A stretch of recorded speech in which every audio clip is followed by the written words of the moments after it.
Cara bahasa artinya tradisi. Man sanna sunnatan sayyi'atan, man sanna sunnatan hasanatan. Tapi kalau dalam disiplin ilmu nih, jadi bedakan dulu. Mana perspektif ilmu, mana perspektif budaya, itu bedakan. Insya Allah kalau sudut pandangnya banyak, Bapak nggak gampang baperan lah kalau ngelihat perbedaan pendapat ya. Kalau cara pandangnya luas gitu. Ini kadang-kadang kalau cara pandangnya sempit, ngelihat yang beda aja salah-salah. Kayaknya masuk neraka nih, nggak begitu, enggak. Ya, jadi kita lihat dulu cara pandangnya bagaimana. Secara bahasa, sunnah itu artinya tradisi, kebiasaan. Kebiasaan. Nah, kalau kita mau lebih spesifik lagi, artinya kebiasaan yang sering dilakukan Rasul. Dispesifikan lagi, artinya sunnah itu ma'udifa ilan nabiyyi sallallahu alaihi wasallam min qaulin au fi'lin au takririn, tambah lagi satu ulama hadis, au sifatin. Kalau ulama fikih cukup 3, qaul, fi'il, takrir. Kalau ulama hadis ditambah 4, qaul, fi'il, takrir, sifat Nabi. Apa saja yang disandarkan ke Rasulullah dari segi ucapan, perbuatan, takrir. Takrir itu artinya pengakuan Nabi. Yang keempat, sifat Nabi. Karakter Nabi itu jadi sunnah juga menurut ulama hadis. Ya, nah, dalam kaidah fikih ini kita bicara hukum legal formal, Pak. Ya, bicara hukum hitam putih. Fikih kan hitam putih. Kalau nggak wajib, sunnah, mubah, haram, makruh dan seterusnya. Itu. Kenapa yang sunnah tuh harus lebih longgar? Karena karena sunnah itu secara definisi pengertiannya adalah khitabullah al-muta'alliqu bi af'alil mukallafin khitaban ghaira jazim. Itu alasannya. Kenapa sunnah itu harus lebih longgar aturannya dengan yang fardu. Beda dengan fardu. Kalau fardu begini definisinya, Pak. Khitabullah al-muta'alliqu bi af'alil mukallafin khitaban jazim. Perintah yang wajib itu artinya adalah perintah yang tegas. Tapi kalau yang sunnah tuh perintahnya nggak tegas, enggak. Ente mau ngerjain silakan, kagak juga ya kagak ngapa-ngapa. Begitu maksudnya tuh, begitu tuh. Kayak orang tua nyuruh anak, "Tong, lu mau nggak ke warung beliin mak asem?" Kan bahasanya lu mau enggak. Begitu bahasanya. Berarti kan ada 2 pilihan itu. Antara ngerjain atau tidak ngerjain. Diberikan opsi. Karena sunnah secara definisi pengertiannya adalah perintah Allah yang tidak tegas. Maka diaturlah oleh para ulama. Berarti kalau begitu sunnah itu adalah aturan-aturannya secara teknisnya harus lebih longgar dari yang fardu. Kalau yang fardu harus ketat. Enggak boleh, enggak. Kenapa? Idza turikat, kalau ditinggalkan maka disiksa di hadapan Allah Subhanahu wa taala. Kalau ditinggalkannya tanpa uzur syariat. Kecuali ada uzur syariat. Dalam istilah agama itu, Pak, ada 2 istilah. 1 rukhsah, 2 azimah. Ini kita jadi ngaji usul fikih nih. Ini kalau saya bahas usul fikihnya bisa panjang nih, jadi mata kuliah. Ada rukhsah. Rukhsah ini identik mazhab Syafi'i. Ada azimah. Azimah ini istilahnya mazhab Hanafi. Contoh, Bapak dalam perjalanan pulang kampung sudah sampai 85 km 2 marhalah menurut Imam Syafi'i. Itu namanya rukhsah, boleh batal puasa. Kata Imam Hanafi itu bukan rukhsah, itu azimah. Azimah itu artinya ada perintah lain yang disebut buka puasa khusus buat orang safar.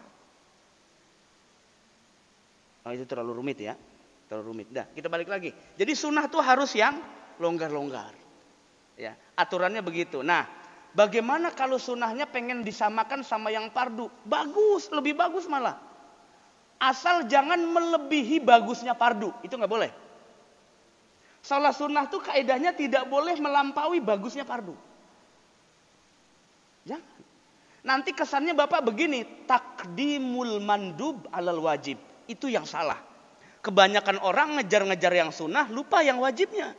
Yang wajibnya sholat biasa saja, yang sunnahnya malah perfect. Salah itu. Yang bagus itu sunnah harus di bawah. Maka Bapak sholat sunnah, mau sehat atau tidak kakinya boleh duduk. Bapak pernah dengar hadis begini, orang sholat berdiri pahalanya segini. Orang sholat duduk pahalanya segini. Pertanyaannya, itu sholat fardu atau sholat sunnah? Sunnah. Jadi hadis itu Nabi sedang bicara konteks ibadah sunnah. Lihat asbab wurudnya. Jangan kemudian dibilang, boleh Ustaz, sholat fardu juga yang sehat boleh duduk. Siapa yang nyuruh? Ada rukun sholat yang disepakati, ada yang tidak disepakati. Salah satu yang tidak disepakati, tomaknina. Paham Pak? Ini saya tegaskan ya. Salah satu rukun sholat yang tidak disepakati oleh ulama adalah tomaknina. Jadi kalau ada mazhab lain yang sholatnya biduni tomaknina, tanpa tomaknina, jangan disalahkan. Karena itu ruknun yukhtalafu fih. Rukun yang diperselisihkan. Ada juga rukun yang disepakati, ada 7. Rukun yang disepakati. Salah satunya berdiri. Buat sholat fardu. Contoh, saya kasih contoh Pak. Contoh simple. Ini supaya Bapak sholat fardunya lebih perfect dari sholat sunnah. Itu harus, kaidahnya memang begitu. Karena fardu itu perintah yang tegas, harus maksimal. Kalau yang sunnah itu ya harus di bawah fardunya lah kira-kira. Ini Bapak bisa berdiri sholat fardu. Bisa berdiri, cuman berdirinya cuman bisanya mampunya 2 rakaat doang. Rakaat ketiga keempatnya sakit kakinya. Lebih baik mana Pak Ustadz? Saya sholat duduk atau saya sholat berdiri cuman bisanya 2 rakaat, rakaat ketiganya saya duduk. Lebih bagus mana Pak? Lebih bagus berdiri dulu 2 rakaat, ketiganya baru duduk. Itu namanya Bapak totalitas dengan yang wajib. Begitu jawaban ulama. Totalitas dengan yang wajib. Harusnya begitu, yang wajib totalitas. Ini kagak. Berangkat tarawih dari jam habis buka udah ke masjid. Giliran sholat isya yang wajib di luar Ramadan, berangkatnya jam 10 malam. Ya bubar. Orang udah selesai jamaah. Maksud saya bukan begitu, bukan.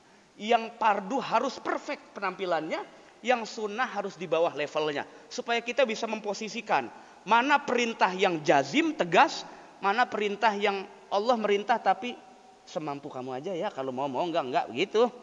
Tapi kalau sholat mah harus kudu. Awas kalau kagak. Kira-kira begitu. Jadi perintah dari TNI. Kalau TNI jadi khotib Jumat begitu Pak. Ittaqullah. Takwalah kepada Allah. Awas kagak lu. Makin diancam orang. Jadi ada kaidahnya Pak ya. Kalau yang sunnah. Sama puasa sunnah juga begitu. Ini Bapak lagi puasa sunnah nih. Kenapa Nabi nyuruh batalin kalau kita bertamu padahal kita lagi puasa sunnah? Pernah nggak Nabi nyuruh batalin kita lagi bertamu puasa Ramadan pagi-pagi? Kan kagak Pak. Nabi malah nyuruh batalin puasa sunnah. Kalau Anda bertamu ke rumah saudara atau ada tamu mengunjungi rumahmu, kamu dalam keadaan shaim, kemudian dia tidak berpuasa, berbukalah, menghormati tamu. Pahala puasamu dicatat. Tapi kalau puasa Ramadan nggak boleh. Nabi nggak bilang begitu. Kenapa? Ramadan perintah tegas, kalau Senin Kemis perintah yang enjoy woles, biasa-biasa saja. Enjoy beragama ini Pak, enak. Asalkan tahu runtutan dan tahu hierarkinya, ya kira-kira begitu.